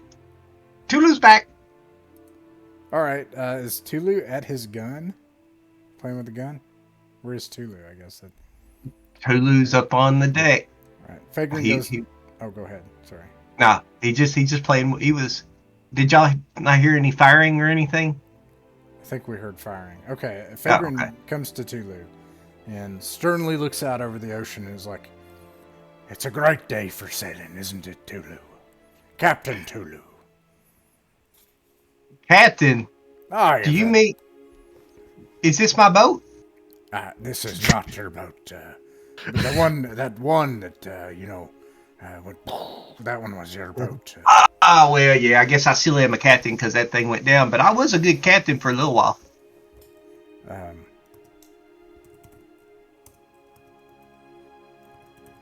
Okay. Okay, well, I'll see you later, Captain. I start walking away. As you do, you feel a very firm and painful sting that comes from your backside. As someone, you feel a slap against your backside, like right on your bottom. Is it kind of like that sting when I was up in the nest that one time? No, it's much more painful actually. Like it actually. I turn around and try to see what it is. All right, you turn around. There's no one around. After about 20 feet. There's something wrong, Tulu. Where's Floki and his little birdie? I don't know what you mean. Floki's on the herring. He's the captain. Oh, okay. Well, I'm confused. I thought something was bugging me for a little bit. So yeah, something. I don't know. Just ignore me. Aye. And Figrin looks out over the waters with his arms behind his back. And then again, you feel a sharp pain again. Go make a Constitution saving throw. So you feel like a painful slap. 2 plus 2, 4. You take 1 bludgeoning damage as you feel a painful slap, and then you hear a really faint chuckle and giggle. But as you look around, you can't really tell where he's coming from. But I would know what I think it is because I know Key. Well, this actually really hurts. It feels like someone's like slapping you on the backside. I look at is Fragan still beside me? Yeah, he's about 10 feet to your right, just looking out over the water. I'm like, Fagrin, did you see that? Did something just bit me on my backside? This isn't a time to be joking, Tulu. I'm getting ready to show him what's joking here in a minute. Listen. I wasn't going to say this, but I got reports. There's something out on the water. Another ship. Claim to be looking for some of our crew members. Oh no, is it I told you about Guaro looking for me and Prince Harkwin, is it them? It may be. We saw a ship out on the waters. The herring saw it first. Well, me being the responsible person I am, I better go out and see who it is. Yeah. So no joking around with this, these treks today. We have to be very careful today. Yeah, okay, I hear you. And he kind of grins. And then you feel another painful slap on your backside, giving him a Constitution saving throw. 10 plus 2 is 12. 12. You're able to ward off the pain as you feel it's starting to really sting. And you look around. Give me a perception check. 7 plus 3, 10. You hear a faint chuckle, but you can't tell exactly where it's coming from. And as you look around, there's no one else around, just you and Fagrin. Do I know Key's name? Do I know? Yeah, you know pretty well. I look around. Key, are you there? Tulu, not now! And I take out my pistol and I just I fire it out in the water and I try to create a smoke screen. All right, you do. You create a smoke screen, kind of obscures most of the deck. You see a faint movement through the smoke, and go ahead and give me another Constitution saving throw. 6 plus 8. Fagrin's yelling, "Everyone to their stations!" You're gonna take another 1 bludgeoning damage. Tulu, get to your gun. I jump on my broom. All right, you jump on your broom. Where do you go? I start Tulu, flying. get to your gun. Everyone, get to the cannons. But you said there's a ship out here I should find. Get down And so get to your gun. I fly straight ahead. You fly straight up out of the smoke screen. You can see the red Harry just a couple 100 feet out. Eventually, as you get up out of the smoke screen, Key comes and lands on your shoulder, and she's like, "Did I hear you shouting for me?" Was that you stinging me on the backside? No, I feel like this, and then she stabs you in the shoulder, and you feel a sting in your shoulder. Well, can you see invisible things? Because something was stabbing me, and I don't know what it was. Oh, you mean that guy? And she points down at the smoky area where Fagrin just fired off his pistol, and she goes, "Oh, yeah, Floki turned him invisible." Oh, who? That guy. What guy? I don't see him. That one. And she just points at the invisible smoke. Are talking about our new guy, Paige? Oh, what do you mean, Paige? I don't know any Paige. Well, who's the new guy you're talking about? Oh, he's not new. He's been a while. I don't know. I never talked to him. Oh, is he one of the crew? Yeah, I think so. The big dragon ugly guy, or the Tulu, or the captain dude. dude? Talking to, get down here, and then tell everybody to fire. We do a firing drill of all the cannons if we can. All right, use your as the cannons are fired off. You see out in the distance the large splash of the cannonballs hitting the waves, and she goes, "You might want to get down there. It looks important." Well, I'm getting ready to cast tidal wave on whatever's coming at us, so uh, they got another thing coming, or I might cast it. If another thing bites me on my backside, I might cast it on our ship and see what happens. But I'll go down and see what happens. So I go on down. I'll go back down. You go back down. You see Fagrin has mustered the men as everyone is in battle positions. And you guys are like making the ship take a hard bank to the left out in open waters. Yeah, what are you gonna do? What are you gonna go? I go up to my gun, my Gatling gun, and I cock it or however I do it, and I'm getting ready. I'm watching what everybody else is doing. I take out another pistol and I fire it, and I draw blades. They're closing in, and we're like do another salvo if we can get it loaded in time. And I'm like, all right, Tulu, fire at the ship! Hurry up! Just start firing. Yeah, as soon as you do, you just hear like a clank and like a misfire for a moment, and it's like jammed, and then you like give it a little tap, and also you hear like a and then you see this like wet gunk just like flop out of the barrel, and then you hear a sputter, and then it goes, and you like see some color and like kind of sputter out of it. And the whole crew just starts clapping like, "Happy birthday! Happy birthday, Tulu!" Tulu looks around. And then like you see as the spell begins to fade, an invisible Linzu with his oars like, "Oh, I got you a lot, and you didn't even move." Surfer dude, that was you? Yeah, you were supposed to try to shoot me with the cannon, but you never got that angry. Well, what's all this for?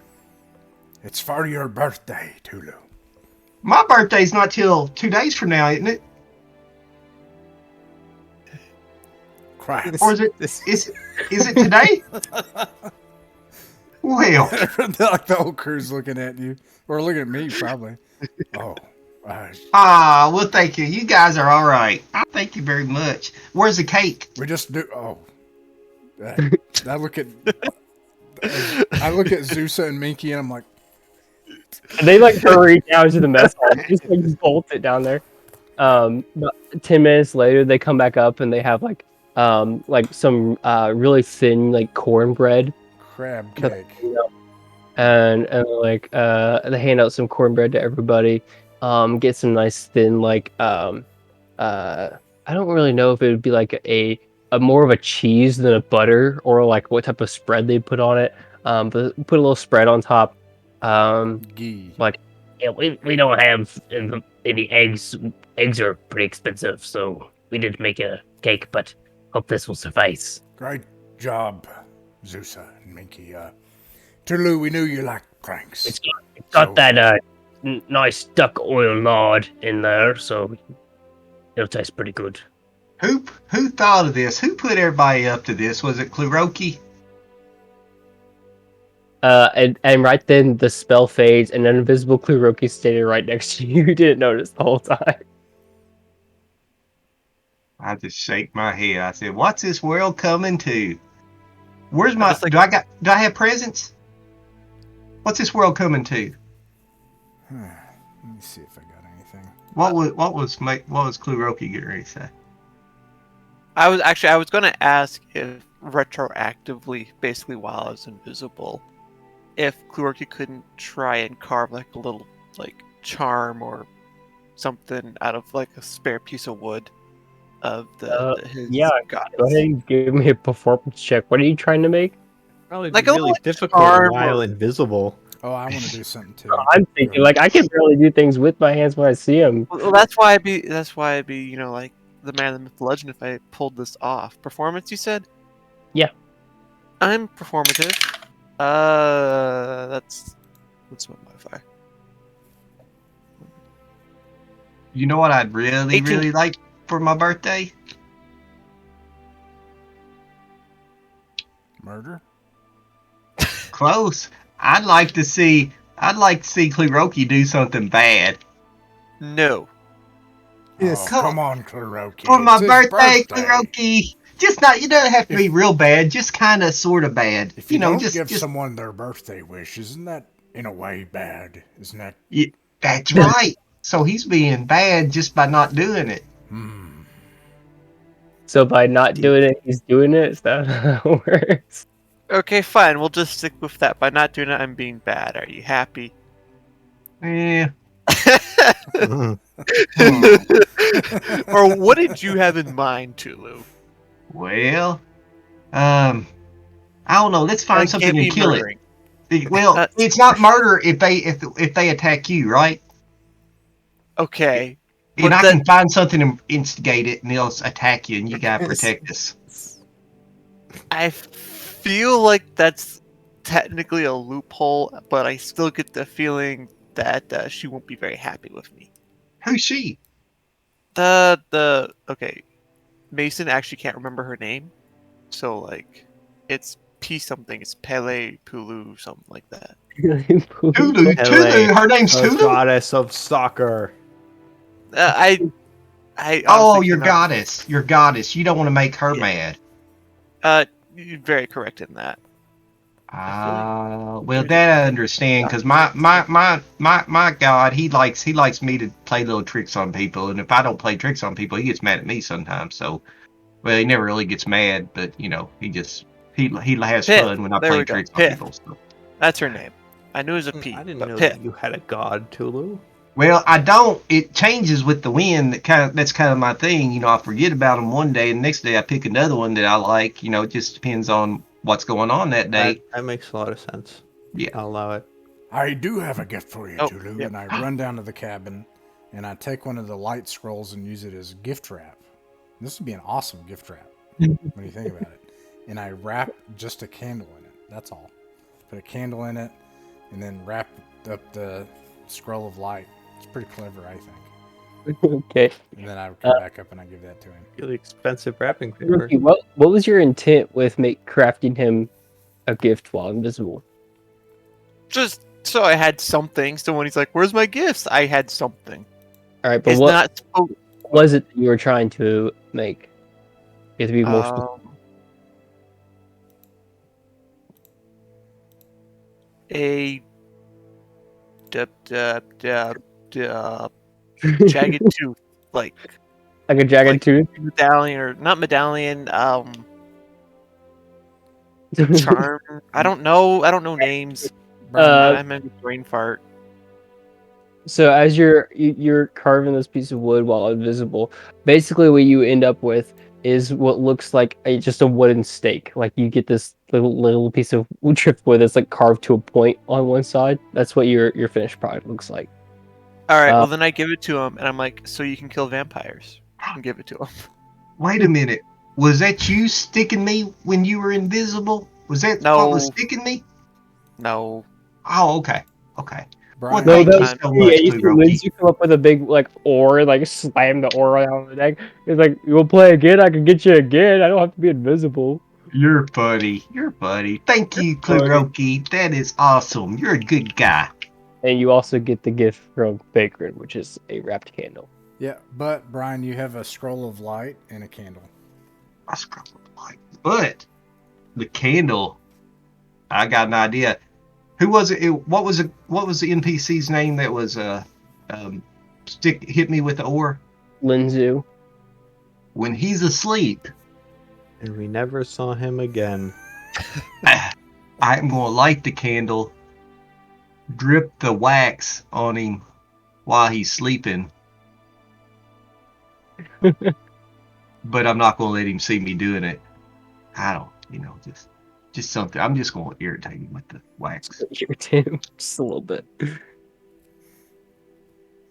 Oh, my battery's died. My battery's died in my mouse. That's unfortunate. In a little scroll. But thank you, Vagrant. You're welcome, Tulu. As you guys have been sailing out to sea, cruising with each other and just having a good time, the weather's been pretty fair. The tides have been pretty fair. You've made your way out for several hours. you begin to see something over the horizon. It looks like a tower of sorts, but much more set to a common scale. Nothing as grandiose as the Morgenfeld Towers. You see this spire of rock jutting out of the sea, and on it is a small fort or a castle of sorts, with several different towers that kind of peer up. As you get closer, you can see it. You can see that it has one of the towers has been like dilapidated, but is otherwise pretty fair in condition. This is just coming out of the water. No, it's not coming up out of the water. You can see it at a distance. Okay. You guys are like rearing up on it. You can see it at a distance. I'd say you're probably a mile away from it, but on the open water, it's pretty easy to see. You can see there's 2 or 3 vessels out that way, and then at that point, I think like maybe Rhonda could point out. She says, "Oh, that's the Ochre Towers." She says, "We're getting close. If you can see the Ochre Towers." She also points out that Ukashe is pretty heavily guarded. The town itself of Deepstone is actually in the center of the island, but there's a lagoon, so you can sail directly there. But there are gates on either side of the island, so you basically have to go through the gate to get to the town, and that's why it's called Ukashe, because Ukashe literally just means hidden water. So it's literally the island of hidden water because there's like an entire lagoon hidden within the island itself that's kind of boarded off by these gates. She says usually there's no like difference between either of the gates. However, sometimes they close one of the gates in times of like whenever they're like anticipating badness, like bad stuff to happen, they usually lock down one of the gates and only leave the other ones open, or like vice versa. It's basically like she explains that it's like a tactical thing that they have agency over. But other than that, she explains that to you guys. And yeah, but actually, it would be like over at this direction. Let's see. Because we've been sailing for a while. It would be, yeah, right there. That sounds about good. And the Ochre Towers would be like right here. But as you guys are kind of coming up, she explains that, and she also says that a Lord McCroy is the one who kind of runs things here, and he has a pretty big noble house. So there's lots of like families of nobility that live here under the name McCroy. Who you would also remember is the same flag that those refugees were bearing. Also the same house where there is a captain, Hawks, that owes you guys money for saving those guys. And what was our purpose coming back here to begin with? To deliver your barrels. Oh, yeah. And we have the chit. So we need to get paid for saving those people. I mean, you don't need to, but it is. We do need to. We definitely need to. We definitely need to. I mean, we would have saved them, but Anyway, as you guys get closer to the Ochre Towers, you see a couple of these ships seem to be in rare, like worn and not well managed. Figuring with your Eye of Telling Tides, I'd also like you to give me a perception check. You can add any sailor dice you want to it. You don't have to, though. 13. With a 13, what you would tell from it is the people who have been manning these ships don't seem to be rigged for out seafaring. They seem to be rigged for coastal seafaring. And you would also know that you can recognize some of the markings on the ships They don't actually have like defined names on them like most ships do. These just have like weird markings. You recognize as Orcish. You can read parts of it because if you're undercommon, you get some of the different um, some of the different things that they can say, but like most of them are just like orc things like Bloodjaw and like different orc-ish terms is what they decided to name them. But you can basically tell just by looking at these ships that they've been managed by orcs for the most part. So are we at the gates, and that's where we see these ships, or the ships are No, not? you see these ships. They're kind of like set anchor around the Ochre Towers, which kind of sits out on this cape. Okay. And you would kind of have to sail around the island in either direction to get to one. All right. Well, we probably are to head towards those gates and get into the lagoon. All right. You make your way around the towers. As you do, most of the day passes as you kind of navigate this very large island. You can tell just by looking at it from the outside that most of this island is kind of like Lucerna. It's pretty tropical and jungly. There are a few mountains here of note where Lucerna wasn't all that tall. This place is. Eventually make it to this place where there's like this mouth of the island where the rocks kind of like reach up taller, making this almost like a canyon that you guys begin to sail down with the guidance between Floki's navigation and Rhonda's directions.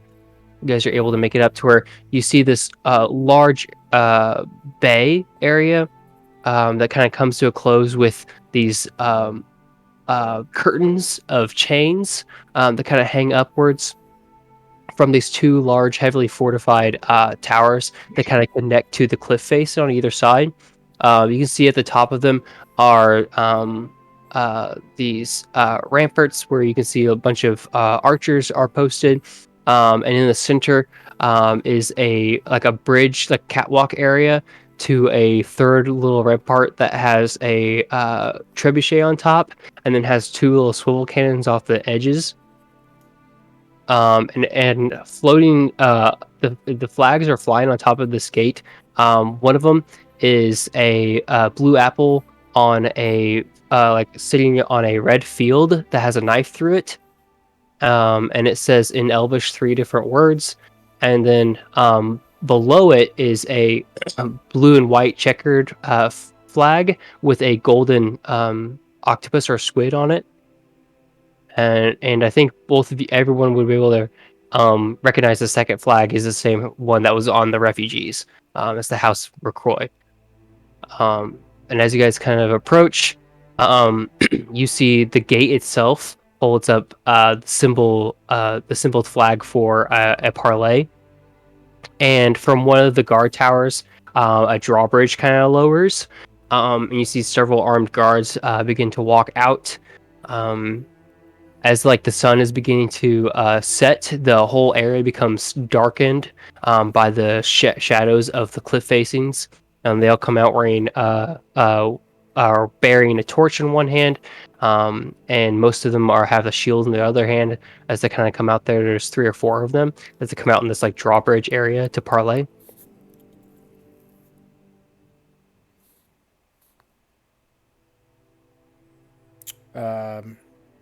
If we're able, we raise a signal to respond in kind. Okay. So like there'd be like I imagine you're gonna send up the Twilight's Revenge then to parlay. Yeah. But basically, it's like an area where you can literally just have a ship like come right up to the drawbridge. But yeah, you guys get up in place. You hear a shout from the men. Oi, what's your business? Tulu starts smiling and starts walking up to the deck, and he has that little grin in his face, and he looks over at Fagrin just to see what Fagrin's doing. I call back to them. The name's Fagrin Fairharbor. My small fleet and our colleagues and crew here today bring a shipment of goods, as well as some other business from Clington and the Isles to the north. You mean Lucerna? Aye, the Isle of Lucerna. Yeah, you see one turn to the other one, and they discuss something quietly. He turns back and goes, "You're not bearing any colors. Are you independent sailors?" Aye, we are independent. The Twilight's Revenge Company. Haven't you heard of us? We're like the foosball or whatever that game was, champions of the world. Have you ever heard of that? They turn back to each other, begin to converse. Go ahead and give me a persuasion check, Tulu. 11 plus persuasion. 12. Well, at 12, you see one in the back begins to nod, and they'll kind of like look about and converse quietly, and he shouts back and goes, "Champions or no champions, you still have to pay the toll." What's the toll? 10 feathers for each vessel. A feather. Yeah, you would know that feather is also a term for a gold piece, because there's a mint of a feather on the back of the gold piece. Oh. Not to be confused with actual griffin feathers, which was a smuggling operation on Lucerna. Okay. We give them 20 gold pieces. Or I give them 20 gold pieces. I'll take it out of my... Alright. You give them 20 gold pieces. He nods and says, "Thank you for being agreeable. I'll make sure to remember Bear Harbor, was it?"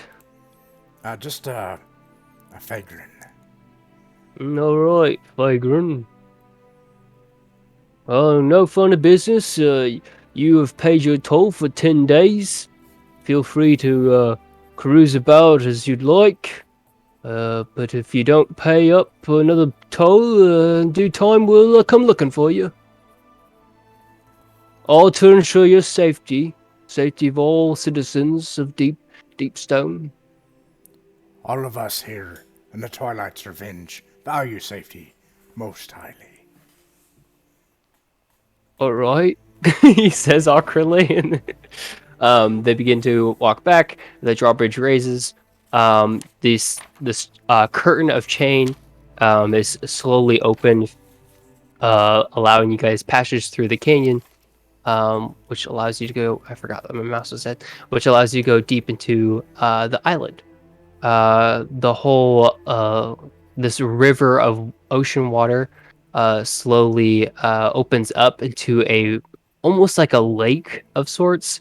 You can see it's almost a weird sensation because you get to this point in this lagoon where you can see land all around you, but you're in ocean water still, and the tides are still pretty strong, like stronger than you would think they would be in a lagoon this protected. But eventually, you can see the town, and the town is kind of nestled up in this fjord at the base of a mountain, in this lagoon. And at this point, you can see everyone. Go ahead and give me a perception check, actually.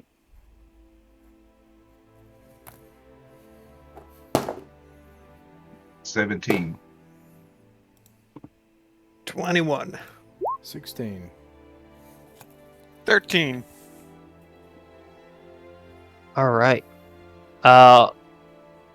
Floki and Tulu, both of you happen to notice something pretty strange.